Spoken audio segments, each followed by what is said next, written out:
Hello, everyone, and welcome to another episode of the Financial Advisors Want to Know podcast. My name is Catherine Tindall. I'm a partner here at Dominion. We're a CPA firm specializing in financial advisors.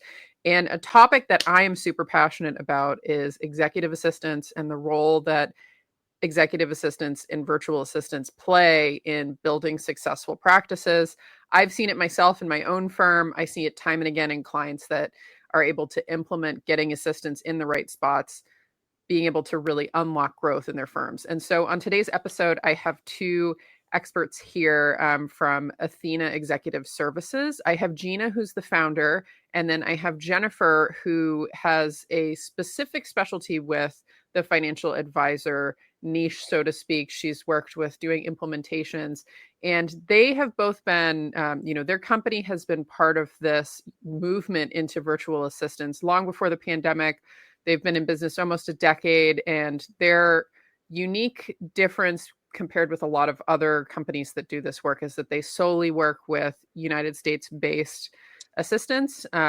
So that's pretty different than a lot of the firms that I see out there. And we originally connected through a mutual contact who recommended them. And I got talking with Jennifer and learned more about just how deep they are in the niche. So I want to welcome Gina and Jennifer. Thanks for coming on to the show today. Thanks, Catherine. Thank you. So I'm super passionate about executive assistants. It's something that I talk to basically every client about. And it's also one of those things where when I go to do initial assessments for advisors, one of the first things that I do is I calculate something that's taken. I'm sure you're familiar with Dan Martell, who wrote a book called Buy Back Your Time, that's really focused on how to implement having assistants in your firm. And something that we do for everybody that comes in now is calculate their buyback rate, which is a calculation based on how much do you make per year, divide that by 2,000 hours, divide that by 4, and any task that you could outsource to somebody else for that dollar amount, you should be outsourcing that. And for a lot of the advisors that I talk to, they've never done that math before or even thought about that. And so it's a huge revelation for them to realize how many things that they're doing are basically holding them back from the growth that they want in their firm because they're doing all of these low value tasks that they really could be getting the assistance of an executive assistant. So I wanted to throw a question to you first, Gina. I have my own defenses of why I think everyone running a firm should have an executive assistant. What do you say to the skeptic who says, I'm too small, or I'm just starting, or I can do it myself for better or cheaper or faster? I'm sure you hear that a lot. And what's your common take on that? Yeah. Well, first of all, it's accurate. You can do it better, faster, cheaper right now. You really can. Mm-hmm. So, my biggest response is when you get an assistant, it's an investment in who you're going to get to be 3 months from now, 6 months from now, a year from now. So as long as you want to keep being the one doing that repetitive task that you do every single week, or every time you meet with a client, or every time after you meet with a client, or every time, blah, blah, blah, blah, blah. If you love that and that is your heart's joy and you want to keep doing that, you should keep doing it. But I don't think that's why advisors became advisors, to do that work. So, you start where you can start financially. You start with, I don't know, maybe you just start with 10 hours a week of support. That's all you need. I just got to start a little. And I'm not an advisor, but the very first thing I turned over was invoicing, because I was like, if I have to do invoicing one more time, I'm going to vomit, because that is not the highest and best use of me. Mm-hmm. So there's also things that you're going to give away, because 6 months from now, you're not going to have to explain it. Me and my EA, all I have to say is, I need to go see my mom next month. I want to leave on this day and arrive on this day. She knows everything. Yeah. Everything. So all that explaining, all that training, all that answering those questions in the first few weeks, you're not answering those questions in the next month. Now you're answering better, higher level questions. And then 3 months later, you're not answering those questions. And it gets really exciting. No, and that's what I've seen in the progression in my own practice with my executive assistant. And we had, I have a methodology with her of, we track everything in systems. So we use Notion a lot in our firm. And, I know for a lot of other firms, they have compliance, different tools that they have available to them in CRM systems and that sort of thing. But a big piece that I always get is from pushback is, well, what if they leave? Or, what if they don't work out? And it's like, well, at least for me, a big part of the process is really just documenting everything of, hey, Avi, like, this is how this needs to be. And like, these are the 3 vendors that we use for this. Can you pop this? And anytime I give her new information, part of the expectation is that it goes into Notion where it's going to live, so that eventually, the success of as you grow your practice and firm, and what I'm experiencing now is, often those early administrative assistants are kind of juggling all the balls that you are too. And so they're doing a lot of stuff. And then over time, it's like, okay, we're going to bring in an outside bookkeeper so they don't have to do a lot of this stuff anymore. Or we're going to bring in specifically an ops admin to specifically do the ops admin work. And so they get kind of upgraded into executive, more just purely executive assistant work. And so having that good documentation system has been super helpful for us, because as you're going to keep growing, that assistant's going to keep growing too, in terms of what they can handle for you. And then also what you offboard. What are some common misconceptions that you see people in the field have about working with an assistant? Common objections that you get that you don't think are well-founded, or maybe, mindset shifts that you think people should have, specifically, any of the advisors that you've served where you've seen, shifts in their practices. Yeah, I'll say a few things, and then Jennifer, I think you can add to this too. It's I think that there is a little misnomer, like I am going to have to explain every single detail to them, and that's just going to be exhausting. And while this might feel a little risky, I'm a fan of give them what you can give them, what you have time to give them to explain a project, and see what they can do. Yeah. You will be surprised. So I hope this doesn't sound too rude, but I call it like giving somebody more leash than they deserve, because then I find out, oh, heck, they're fine. They did great, or they did 80% great. I didn't have to sit on the phone with them for a half hour. They got this ball 80% of the way down the field. Oh, so I think the more you can trust, which I know takes like holding your hands behind your back and just holding your breath and just hoping it's going to turn out. But the more you can do that, I think the more surprised you're going to be, and the more you're going to learn the capability and the capacities of your EA. Because every now and then you're going to go, wow, they're really good at that one thing. I wasn't really looking for them to be a great writer. I wasn't really looking for them to be so good at this thing, but gosh, they are. Okay. So you're going to stumble upon some cool things if you kind of loosen your grip and heighten your trust level. Mm-hmm. Yeah, that's a great point. And I think something, I had a close friend who I was, I was on a board with, and I was, recommending that she get an assistant because she was really overwhelmed with, her executive schedule and everything. And she was like, well, how am I going to how is things actually going to get done correctly? And a tip that I shared with her is, well, when I'm working with my assistants or working with anybody in my firm, I'm not trying to walk them through an SOP. Like, I start from the position of, here's the outcome we're trying to achieve. Like, this is what I'm trying to get out. This is what the result should look like, and give as much detail of like, this is what the result is that I'm trying to get. And then how can we measure progress, and coming up with a way of how we measure progress towards that result. And it's like, great. Once we have those 2 pieces, like, you've got a brain. Like, if you get stuck, let me know. If you get to a point where you're not sure, like, come up with 3 good answers, and then which one you like the best. And then let's schedule some time, and I'll help you get through the decision, or if you need more information. But let's just start from the position of, this is the result we're trying to achieve, and what's important outcomes from this.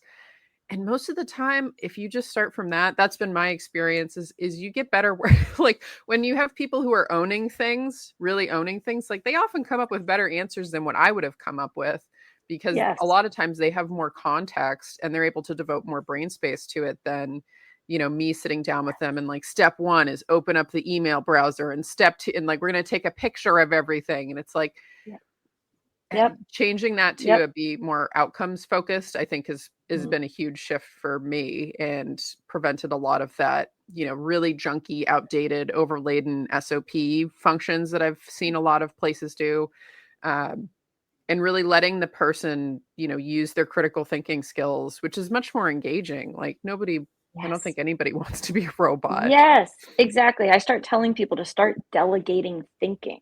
Because if all you're going to do is delegate tasks, okay, well, then you should ship it overseas and pay $6 an hour, maybe. Yeah. And maybe that'll work, maybe it won't. But you can delegate thinking, which is so like that's what frees up your brain as an advisor or an executive to now go put your precious hours of brain power onto something that really is worthy of your expertise. Yeah, absolutely. I love that. And I guess a question for you, Jennifer, is in the general scheme of having assistants, I think advisors see a lot of benefits from it. But what are some particular things to their industry or implementations that you've seen advisors have challenges with in terms of, big one that everybody that immediately comes up is, compliance issues and data integrity and things like that. But what are some of your experiences been with working with advisors specifically in the context of their practices? Just a slight interruption in this conversation. I wanted to bring to your attention two things that are important for you to know. So, we're always at the mercy of social media algorithms. So, if you can subscribe to the show, that would mean a lot to me. Even more to me if you can leave a rating and let me know what you think about it. But we have a new newsletter that's coming out. It's going to be very active in 2025. That is specifically around tax issues that I'm seeing advisors face in their own practices, changes in legislations, and the pieces that I think are critically important for you to stay ahead of as an advisor with the new administration. So nearby, wherever you're interacting with this, will be the link of how to sign up for our newsletter. Also nearby will be the link to my LinkedIn, which is the best way to get in touch with me, learn more about what we're doing for advisors in the tax strategy and compliance work that we do, and also to get access to the various tools and interviews and things that I do, specifically designed to help you improve your practice, improve your own tax situation, etc. So let's get back to the episode, and thanks for tuning in. Yeah, definitely. On top of the normal managing your inbox, scheduling, invoicing, travel, research, and so forth, specifically with financial advisors, it's working inside of your CRM, being familiar with those platforms, whether it's Salesbox, Redtail, Salesforce, whichever one, you're currently using. Having someone who's familiar with that already makes a huge difference. Managing and setting up your workflows and processes for, onboarding new clients or vetting processes or even annual reviews, having someone who knows how to create your agendas, prep you for the meetings, and then even taking actionable items from those, putting them into your CRM so that can be followed up on, and then sending out meeting summaries or whatever your process may be. But, having someone help manage that so that all you have to do is just show up, have the conversation, get in the world what's important to them, and then letting your EA manage everything else. It really does give you that freedom. I would also say, supporting inside of a custodial platform. Mm-hmm. So having someone who is familiar with the platform, who's able to go in, fill out that paperwork for you. It's a lot of data entry, knowing where to go get that information, filling it out. Some of our EAs have been trained because, being the kind of high caliber that they are, their client tends to trust them to start to turn over some of that back end paperwork, Mm-hmm. having them now be the one who's moving money, who is managing those high risk situations. So having someone who's able to support you in that, it's literally taking everything off of your plate that's not the highest and best use of your time so that you can actually go out, be with your clients, grow your business, whatever, you have your attention on, even if it's just going to be on vacation, it really does make a difference to have someone who you trust to manage all of that for you. Yeah, that's great. So for advisors who are listening to this and they're like, I don't have a good executive assistant in my life, but I'm sold on the concept, what are the first steps for them to start to source someone, things that they should be thinking about and how to actually get the ball rolling on getting this person in their life? Great. Well, I would say the number one thing is just to go find out, first of all, what your compliance requires. When you come to the table and you're educated on knowing what that is, it will support that system, that flow. Like I know for us, we run background checks, sometimes fingerprinting, just depending on what the requirements are to ensure that we are meeting SEC compliance and that the client themselves have that peace of mind. You don't have to have all of your ducks in a row to get started. I have a lot of people come to me that are like, well, let me go figure this out. Let me make my list. Let me go see what I can do. It's like, or you could have your EA actually jump in and create that with you and support you on finding what needs to, what processes need to be written and so forth. So, you don't have to wait to start that process. The other thing is knowing what you're looking for, knowing if you just want to have someone manage your inbox. As Gina said, there are companies out there that are a really great fit for that. It's that kind of like low hanging fruit, easy tasks that can be delegated, processes they can follow. So knowing what you're looking for, or do you really need that full partner who is going to do that critical thinking, who's going to support you, someone who's client facing that you trust to be kind of an extension of you when you're talking with them. So it helps you narrow down that search inside of what we call the wild, wild west of virtual executive assistants out there. If you know what you're looking for, it helps that. And then you won't be surprised, at the pricing or expectations that you can have with someone. So it's kind of like getting those pieces and then just start having conversations to find the right person that will be a good fit for you and your company. Yeah, no, that's a great point. And I guess once, when people are going into like the interviewing process or, okay, we're actively trying to find assistants, do you have any general recommendations for questions that you should be asking or maybe introspection that you need to be doing prior to coming to that conversation? And to give you a little context for that question, like something I'm really interested in is personality typing. And so when I was looking for my executive assistant, like a big piece to me was, here are my weak spots. They are never going to not be weak spots. I'm not really going to try to fix them because I have better leverage leaning into my strengths. And so what I'm looking for is someone who can cover these weak spots.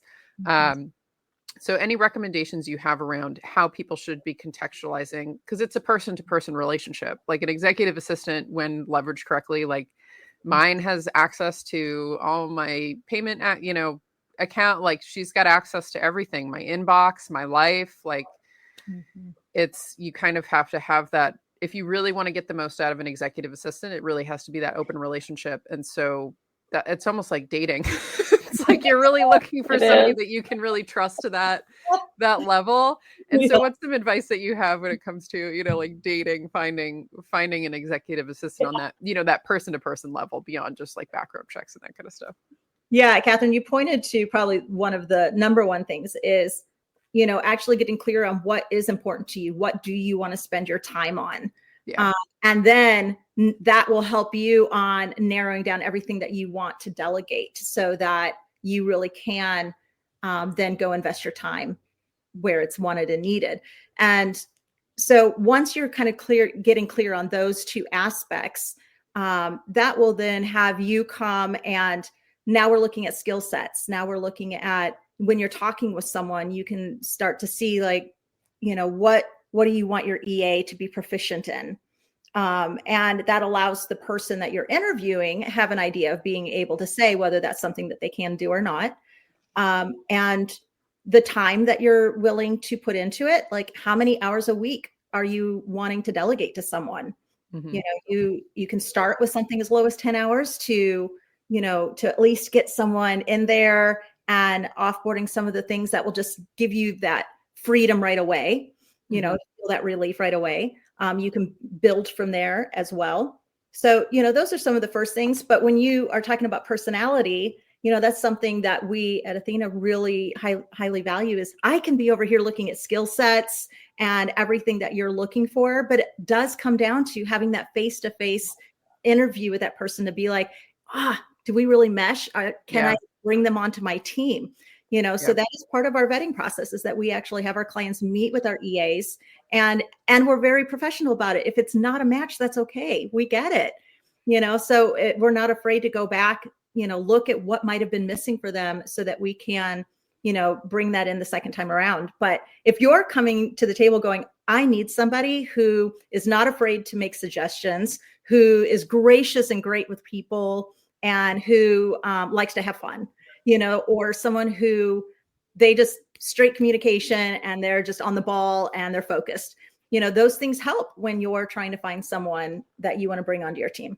Mm-hmm. Yeah. And something I see a lot of times with when people are looking for roles in the past, they'll cobble together just like this cacophony of good traits. And something that I've learned over time is like, no, my EA is going to have certain weaknesses too. And that's okay. Everyone has that. And instead of trying to ding them on a weakness, it's just realizing where that is so that you can manage them successfully. Instead of, I want somebody who's great with people and super organized and super determined and, never makes mistakes. Like they just give this list of like, nope, you're not like that. Like nobody's like that.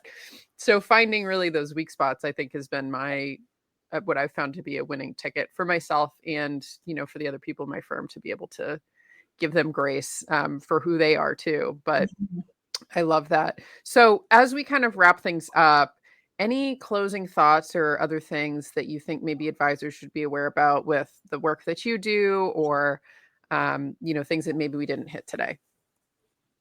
I think that one thing that's tricky, like when people are shopping, if we were to give people advice on shopping, the industry, because it is kind of crazy right now, right? Yeah. It's unregulated and anybody and everybody can do it. And it's all valid, right? So you do have the overseas options. You do have the stateside agencies like us. And then you have what I call the unicorns, which is like Sally Sue is sitting at her dining room table right now in Kansas City and she'd be perfect for you, but now you got to go find her. Yeah. So it's kind of wild. And I think a couple vetting questions, if you're shopping, I would ask an agency or anybody, especially if you're going to go with an agency, is what happens if my EA/VA leaves? Like that's a good kind of pressing question to ask somebody. What are you going to do if they decide to move to Zimbabwe? What are you going to do if there's like a family emergency? What are you? Because, obviously we're proponents of US based agencies because that's what we are, but you're paying a higher price for people to solve those problems for you if they arise. So I would ask that. I will tell you the hardest question I got asked when I was running everything about this firm, it threw me back, was somebody said to me, so what do you pay your EAs? Now, I know I don't owe them that answer, but I thought that was a very smart question because if somebody says to you, I pay them $13 an hour, you might be influenced by, I don't know if I want that person writing emails to my client. Yeah. So that was a zinger. So anyway, I hate to equip you with zingers out there, but I think that's kind of good. Will make you a good shopper. And Jennifer's a big secret shopper, so she can tell you, you can talk to her and just pick her brain about what's out there in the industry. But there you go. Yeah, that's great. So for advisors who are interested in learning more about what you do at Athena and, the process, et cetera, what's the best way for them to get in touch? Yeah, you can go to our website, athenaexecutiveservices.com. And there's a form to fill out, and that will take it straight to me. And I would schedule a call with you to just learn more about what your needs are and to see if we're a fit for you or not. And if not, I'm happy to then also, provide other resources that may be more in line of what you're looking for. Yeah, no, that's great. So I want to thank you both again for coming on. And for those of you listening, this is a topic I'm super passionate about. So I'm always happy to preach on it. I always preach on it to my own clients and to anybody else that I talk to, the importance of getting an executive assistant in your life, because I found it to be completely transformational in my firm. But again, I want to thank you both, Jennifer and Gina, for coming on, and for the advisors listening. I'm always interested in getting your feedback on these shows. So please do leave us a review, or you can send me a DM. I'm interested to learn what you took away from the episode. What are your thoughts and what your experience has been with your executive assistants? But thanks again, ladies, for joining me today. And this was another episode of the Financial Advisors Want to Know podcast. Thanks for having us, Catherine. Thank you.